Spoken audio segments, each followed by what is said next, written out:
Welcome to QLM Business News. Here are today's news stories.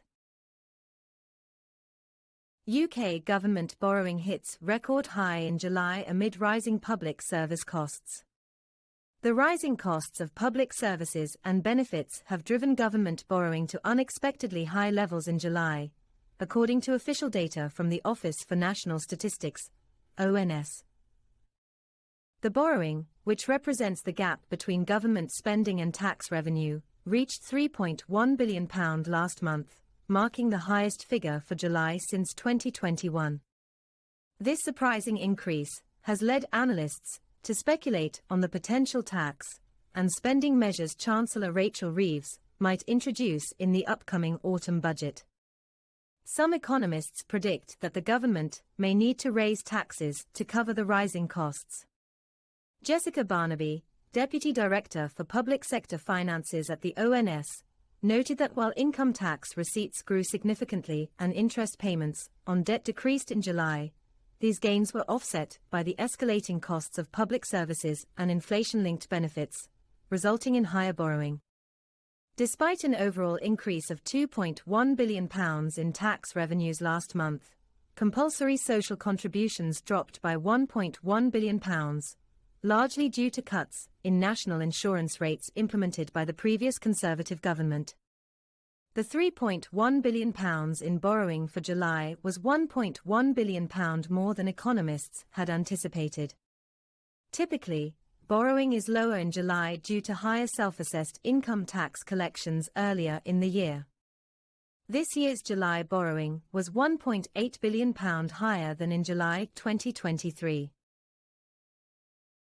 Rob Wood, chief UK economist at Pantheon Macroeconomics, commented that public spending is already overshooting budget forecasts, suggesting that the Chancellor might need to consider further tax increases or additional borrowing to manage public service spending in the medium term. Isabel Stockton, senior research economist at the Institute for Fiscal Studies, emphasized the tough choices facing Ms. Reeves in her first budget on the 30th of October, where key decisions on taxation and spending will be outlined.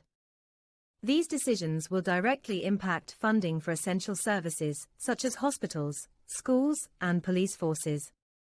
Ms. Reeves will also need to align her decisions with the government's self-imposed fiscal rules, which are designed to maintain financial market confidence, a standard practice among wealthy nations.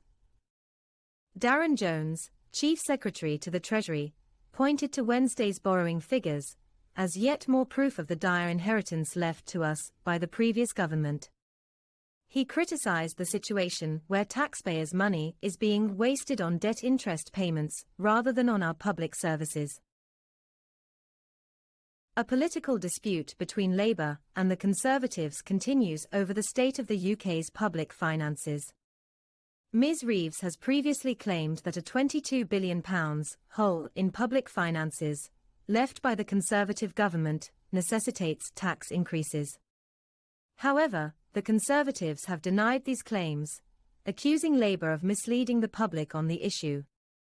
The ONS also reported that the UK's national debt remains at its highest level since the early 1960s.